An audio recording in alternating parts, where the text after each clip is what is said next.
ગ્રામ રોજગાર સેવક કેડર છે મનરેગામાં એ 4000 રૂપિયાથી જોડાણો હતો. 2011માં એનો 4000 રૂપિયા સેલેરી હતો. અત્યારે 2026 ચાલે છે, એનું વેતન 12000 રૂપિયા છે. मैंने जो सका सबरी भाई जोड़े थी, पप्पा जोड़े, मम्मी जोड़े थी, दर महीने 10,000 20,000 લઈ ઘર ચલાવીએ છીએ.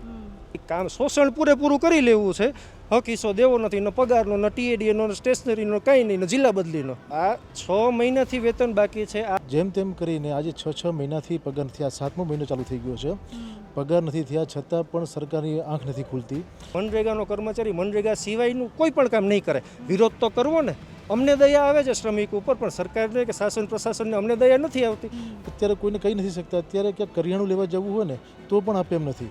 એટલે આવી પરિસ્થિતિ અત્યારે અમારા કર્મચારીની થઈ ગઈ છે. કોઈ શ્રમિકને કપાળ ઉપર બંદૂક રાખીને એમ કહી શકાય કે હાલ તું ખાડો ખોદ, હાલ તું તળાવ ઊંડું ઉતાર, હાલ તું ખેત તળાવ કર. કોઈને જ. મનરેગા ડિમાન્ડ બેઝ છે, નહીં કે ટાર્ગેટ બેઝ. કે પગાર વધારા માટે અમે એક સમય લડત આપતા હતા.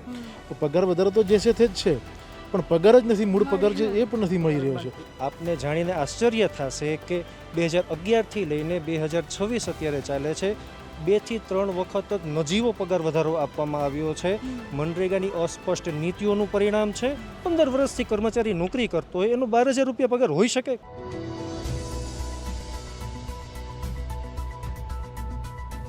આપણે બધા એટલે તમે ને હું જ્યારે નોકરી કરતા હોઈએ ત્યારે આપણી એવી અપેક્ષા હોય કે આપણે જેટલી મહેનત કરીએ છીએ એટલું વેતન તો આપણને મળવું જોઈએ. એમાં પણ જ્યારે કોઈ માણસને સરકારી નોકરી લાગતી હોય ત્યારે એની અપેક્ષાઓ હોય કે એ જેટલી મહેનત કરે છે એટલું વળતર એને મળે. એના સિવાયના સરકારી કર્મચારીઓને જેટલી પણ વસ્તુઓ મળવાની હોય એ મળવા પાત્ર હોય અને એ બધાનો એ હકદાર હોય. પણ જ્યારે તમે નોકરી લો ત્યારે તમને ઘણા બધા વાયદા કરવામાં આવે, તમને બધું જ સારું સારું બતાવવામાં આવે અને પછી તમે 15 વર્ષ સુધી નોકરી કરો અને તોય તમને કંઈ ન મળે ત્યારે બહુ બધા પ્રશ્ન એ નોકરીઓ પર થતા હોય છે, તંત્ર પર થતા હોય છે. આજે અમારી ઓફિસે મનરેગાના કર્મચારીનું યુનિયન એક આખું છે, એના કર્મચારીઓ આવેલા છે.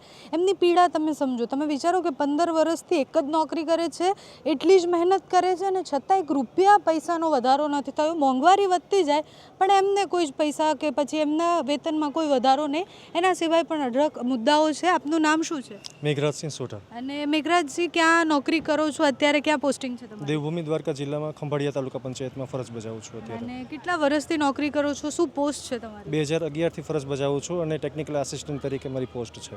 અને સમસ્યાઓ કેટલી છે? તમે જે રીતના વાત કરો છો પ્રમાણે મેં તો એકદમ બ્રીફમાં કીધું કે ખાલી વેતનની સમસ્યા છે, પણ વેતન સિવાય પણ અનેક સમસ્યાઓ છે કર્મચારીઓને. વેતનની અમે જ્યારે 2011માં જોઈનિંગ કર્યું, આપને કહું ગુજરાતમાં 2008માં ઇમ્પ્લિમેન્ટ થયું મનરેગાનું. અમે સૌથી મોટી ભરતી 2011ની કરવામાં આવી. આજે 2011ની સૌથી મોટી ભરતી હતી. એના એપોઇન્ટમેન્ટ લેટરમાં સ્પષ્ટ લખેલું હતું કે દર વર્ષે 15% પગાર વધારો, વધુમાં વધુ 15% પગાર વધારો. આપને જાણીને આશ્ચર્ય થશે કે 2011થી લઈને 2026 અત્યારે ચાલે છે, 2 થી 3 વખત જ નજીવો પગાર વધારો આપવામાં આવ્યો છે. મનરેગાની અસ્પષ્ટ નીતિઓનું પરિણામ છે. આ બિલકુલ ન ચલાવી શકાય. ઓલ ગુજરાત મનરેગા કર્મચારી યુનિયન પાયેથી આનો વિરોધ કરે છે. સ્પષ્ટ નીતિઓ બનાવે અને તમામ કર્મચારીઓનો દર વર્ષે આંકલન મુજબ પગાર વધારો કરે. આપને જાણીને આશ્ચર્ય થશે કે મનરેગાનો કર્મચારી તમામ પ્રકારના કામ કરે છે. તમામ પ્રકારના એટલે કે કાયમી કર્મચારીની સાથે એના આદેશો થાય છે. એ સરકારી કાર્યક્રમ હોય, ડિઝાસ્ટર હોય, ચૂંટણી હોય, કોઈ પણ હોય, તમામ પ્રકારની કામગીરીઓ કરે છે. અને પગાર વધારો તો આટલા વર્ષોથી નથી જ દેવામાં આવ્યો. આપ સમજો, ગ્રામ રોજગાર સેવક કેડર છે મનરેગામાં એ 4000 રૂપિયાથી જોડાણો હતો. 2011માં એનો 4000 રૂપિયા સેલેરી હતો. અત્યારે 2026 ચાલે છે, એનું વેતન 12000 રૂપિયા છે. 15 વર્ષથી કર્મચારી નોકરી કરતો હોય એનો 12000 રૂપિયા પગાર હોઈ શકે? કોઈ પણ પ્રાઇવેટ કંપનીમાં લઘુત્તમ વેતનની આસપાસનું છે, એનાથી વધારે 1 રૂપિયો વધારે નથી. મેડમ, લઘુત્તમ વેતન એને હોય કે જે લોકો ખરેખર પહેલી વાર નોકરી મેળવે છે, નોકરીની શરૂઆત કરે છે. હું એમ કહું છું 15 વર્ષ થઈ ગયા છે, એને કઈ રીતે લઘુત્તમ? એને તો લઘુત્તમ વેતન આંકલન હોવું જ ન જોઈએ. આપને જાણીને આશ્ચર્ય થશે, મનરેગા સિસ્ટમ એક જ પ્રકારે આખા દેશભરમાં ચાલુ છે. હું જે કામગીરી કરું છું એ દિલ્હીનો એન્જિનિયર એ જ કામગીરી કરે છે, હિમાચલનો એ જ કરે છે, કર્ણાટકનો એ જ કરે છે. હું એન્જિનિયર તરીકે, એ લોકો હિમાચલમાં જે કામગીરી કરે છે એનું વેતન 1,10,000 રૂપિયા છે અને મારું 32,000 રૂપિયા છે.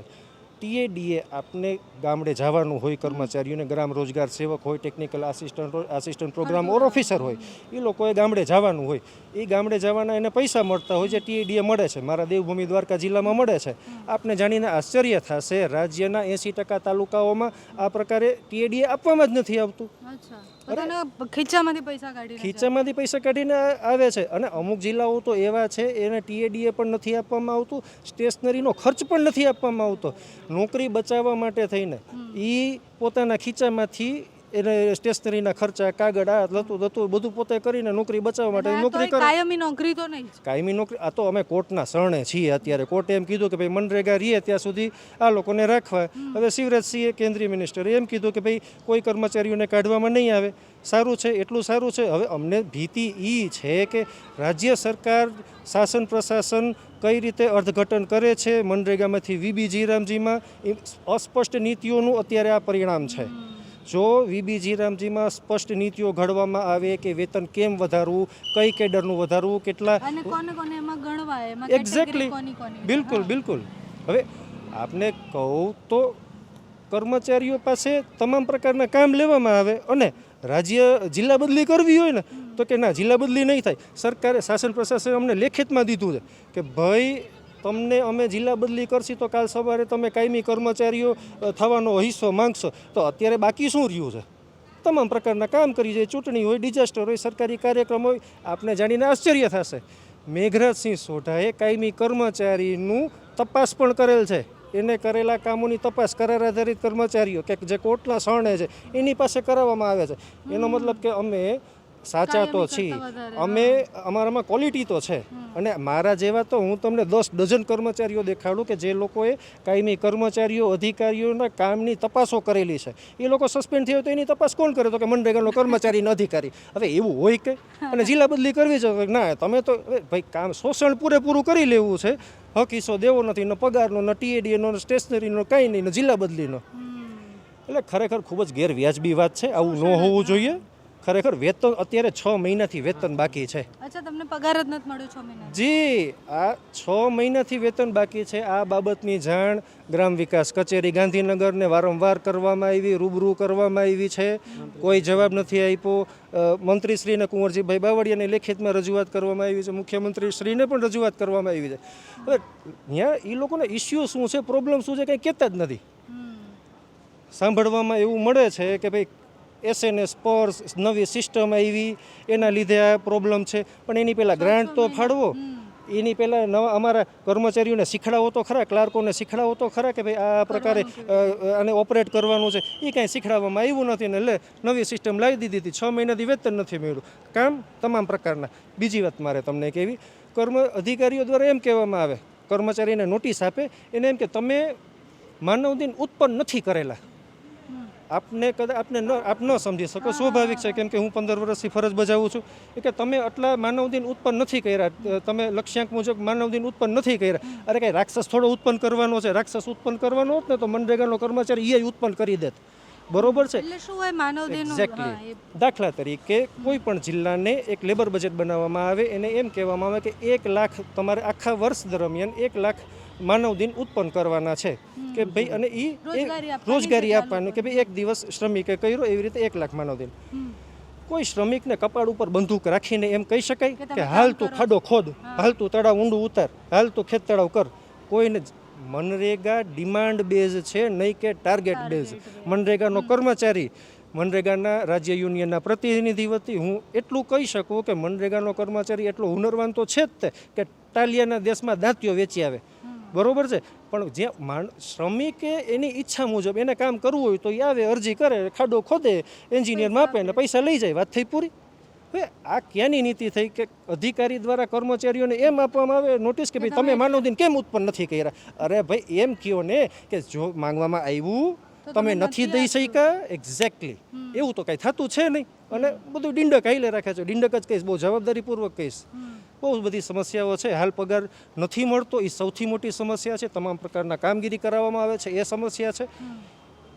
મનરેગા યુનિયન દ્વારા જે છેલ્લે આદેશ પસાર કરવામાં આવ્યો એવો છે કે મનરેગાના એની પહેલાં જે આદેશ કરવામાં આવ્યો તો અમે વિરોધ કર્યો હતો કે ભાઈ મનરેગાના કર્મચારીઓ પેન ડાઉન કરશે. અમે પેન ડાઉન કર્યું 15 દિવસ. પછી અમને યુનિયનના જવાબદાર પ્રતિનિધિઓ અમારા પ્રમુખશ્રી વતી અમે બધાએ વિચાર્યું, કેમ કે અધિકારીઓનું એવું માનવું હતું કે ભાઈ અત્યારે પીક ટાઈમ છે, તમે કામગીરી શરૂ કરી દો. એટલે અમને એ શ્રમિકો ઉપર દયા આવે કે અમને વેતન નથી મળતું, ગયું અમારા હિસાબે એ લોકોને શું કામ હેરાનગતિ. અમે કામગીરી ચાલુ કરી દીધી. અત્યારે અમે કામગીરી એ શરતે ચાલુ કરી છે કે મનરેગાનો કર્મચારી મનરેગા સિવાયનું કોઈ પણ કામ નહીં કરે. વિરોધ તો કરવો ને. અમને દયા આવે છે શ્રમિક ઉપર, પણ સરકારને કે શાસન પ્રશાસનને અમને દયા નથી આવતી તો નથી આવતી. મનરેગા અમારા 6 મહિનાથી નથી થયા. શ્રમિકોના વેતન 3 મહિનાથી આજની વાત નથી, જ્યારે થઈ છે ને, માની લ્યો કે આજે 3 મહિના પછી વેતન થયું તો આજે કામ કરેલું છે ને 2-3 મહિના પછી જ મળશે. અને ઓન રેકોર્ડ એવી રીતે કહેવામાં આવશે કે નિયમ અનુસાર 15 દિવસની અંદર એની એન્ટ્રી કરો ને તો એમ જ લખેલું આવે 15 દિવસની અંદર. ખરેખર ઉઘાડું વાત છે, ખૂબ જ ખોટી બાબત છે, સંશોધનનો વિષય છે, નીતિ વિષયક છે. અને કર્મચારી ગમે એવો હોય, તમે કામ નથી કરતો તો કાઢી મૂકો, ન કરો, ન કરાવો નોકરી એની પાસેથી. પણ કામય કરાવવું છે ને પગાર નથી આપવો, આ તો ખરેખર શોષણની પરાકાષ્ઠા કહેવાય. હદ થઈ ગઈ છે આ સાહેબ. આ બીજા જે લોકો આવે છે એમની સાથે પણ વાત કરીએ. આપનું શું નામ છે? રાકેશ કુમાર. અને રાકેશભાઈ, ક્યાં નોકરી કરો છો અત્યારે? હું બનાસકાંઠામાં છું અને ઓલ ગુજરાત મનરેગા કર્મચારી યુનિયનનો પ્રમુખ છું. અચ્છા, તો આટલી બધી સમસ્યાઓ છે તો કર્મચારીઓને એવું ના થાય કે આ નોકરી નથી કરવી, બીજી નોકરી લઈ લેશું આવી રીતના, તો 6 મહિના પગાર ના આવે તો ઘર કેમ ચાલે? બિલકુલ કેમ ન થાય, પણ હવે તમે વિચારો કે અમે 2011થી નોકરી લાગેલા છીએ. અત્યારે અમારા કર્મચારીની ઉંમર પણ 40-45 વટાવી ચૂકી છે, બરાબર છે. હવે આ ઉંમરે આટલો સમજદાર, આટલો હોશિયાર માણસ, જે મનરેગાનો એકદમ પાવરફુલ માણસ કહેવાય છે, એ માણસ હવે નોકરી ક્યાં કરશે અને આ ઉંમરમાં એને કોણ નોકરી આપશે, બરાબર છે. એટલે અત્યારે બીજે ક્યાં જશે તો પણ એને નોકરી, એનું ઘર નથી ચલાવી શકવાના. જેમ તેમ કરીને આજે 6 મહિનાથી પગાર નથી, આ 7મો મહિનો ચાલુ થઈ ગયો છે, પગાર નથી થયા છતાં પણ સરકારની આંખ નથી ખુલતી. અને પગાર ન થવાથી આ લોકો, જે અમારા કર્મચારીઓ છે, એમના એટલું બધું દેવું થઈ ગયું છે. એમને ક્યાંકથી ઉછીના ઉધાર પૈસા લાવ્યા છે, જેમ તેમ કરીને લોકો ઘર ચલાવે છે. અત્યારે એમની પરિસ્થિતિ એકદમ નબળી થઈ ગઈ છે, ખૂબ જ. નોકરી હોવા છતાં પણ ના નોકરી, બેરોજગાર જેવી હાલત થઈ ગઈ છે. અત્યારે કોઈને કહી નથી શકતા. અત્યારે ક્યાંક કરિયાણું લેવા જવું હોય ને તો પણ આપે એમ નથી. એટલે આવી પરિસ્થિતિ અત્યારે અમારા કર્મચારીની થઈ ગઈ છે. આજે કોર્ટમાં અમારી તારીખ હતી, બરાબર છે. હાઈકોર્ટમાં પણ પગાર બાબતે અમે કોર્ટમાં પણ ગયા છીએ, કમિશનરમાં ગયા છીએ, મુખ્યમંત્રી સાહેબને, માનનીય મંત્રી સાહેબ બધાને મળ્યા, છતાં પણ અમારે કોઈ નિરાકરણ નથી આવ્યા આજ દિવસ સુધી. કોર્ટમાં ગયા છીએ, આજે અમારી તારીખ છે, તો આજે પણ અમારે વકીલ દ્વારા અમને એવું જાણ થઈ છે કે ત્યાં પણ ખોટું એફિડેવિટ કરીને અમને એવું જાણ કરવામાં આવી છે કે તમારો પગાર એપ્રિલ સુધીનો થઈ ગયો છે. હકીકતમાં અમારો પગાર થયો જ નથી, બરાબર. છતાં પણ એવું ખોટું આ લોકો કોર્ટમાં પણ આવી ખોટી. કેટલા છે આ બધા, કેટલા કર્મચારીઓ છે આવે જે બધાની પરિસ્થિતિ આવી છે? આજે લગભગ 3-4 હજાર કર્મચારીઓ છે. 3-4 હજાર? હાજી, બરાબર છે. અને આટલા બધા કર્મચારીઓ હોવા છતાં પણ આ લોકો બિલકુલ એમ સરકારની આંખ ખુલતી નથી. આપનું શું નામ છે ભાઈ? જયેશભાઈ મકવાણા. અને જયેશભાઈ, તમે ક્યાંથી આવ્યા? બનાસકાંઠા, ડીસાથી. બનાસકાંઠાથી આવ્યા. તમે શું કામ કરો છો, કઈ પોસ્ટ પર છો? હું ગ્રામ રોજગાર સેવક તરીકે.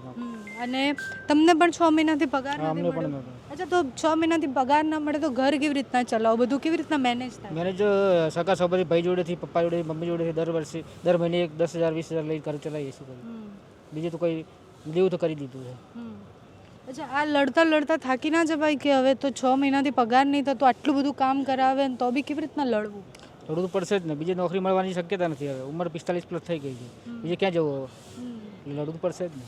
કેટલા સમયથી તમે આ વિષય પર લડી રહ્યા છો? અમે 7-8 વર્ષથી લડાઈ ગયા, વધારા માટે, પગાર વધારા, વિસંગતા માટે.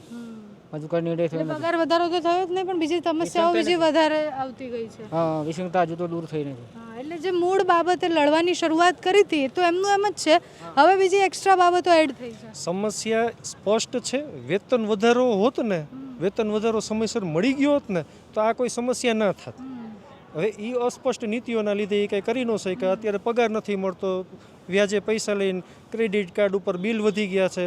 સ્વાભિમાન ભેર જીવન નિર્વહન કરવું અશક્ય થઈ ગયું છે, જાણે સપનું થઈ ગયું હોય કર્મચારીઓનું. એટલે મનરેગાનું કામ એ છે કે બેરોજગારને નોકરી આપી શકે. અત્યારે જે રોજગાર છે, જે તમારા કર્મચારીઓ છે, એ બેરોજગાર જેવી પરિસ્થિતિ. મારી શક્તિ અત્યારે મારા ગામડાઓમાં દેવાની જરૂર હતી કે કયા કયા શ્રમિકો બાકી તો નથી રહી જતા, હું મારા સેજામાં કઈ રીતે સારી રીતે કામ કરાવી શકું. એની જગ્યાએ મને એ જ સવાલ થતો હોય કે પગાર ક્યારે થશે, મારા ઘરની, મારા બાઇકની, મારી ગાડીની લોન ક્યારે ભરાશે. ઓલા તો એની યારે મારે એને શાસન પ્રશાસનને સંબંધ છે બાકી રાખવાના, પણ મારે એને બેંક હારે તો નથી, બરોબર ને?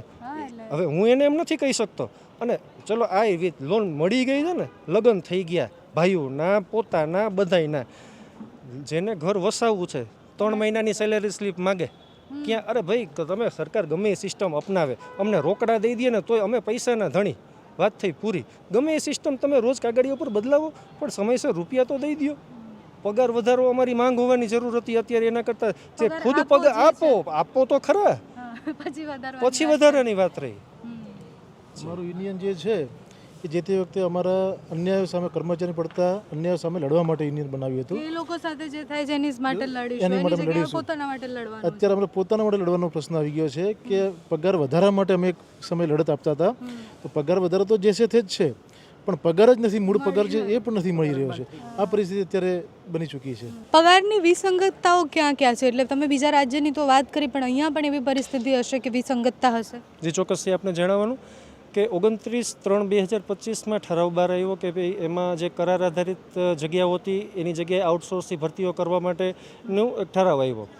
આઉટસોર્સમાં સમસ્યા એ છે કે જે 15 વર્ષથી કામ કરે છે, કે 2011માં એને એપોઇન્ટમેન્ટ લેટર આપવામાં આવ્યો હતો કે ભાઈ દર વર્ષે તમને 15% સુધીનો પગાર વધારો મળશે, એ તો નથી જ મળ્યો. જો એને ખરેખર 15 વર્ષથી પગાર વધારો મળ્યો હોત ને તો એનો 70-80 હજાર રૂપિયા પગાર હોત.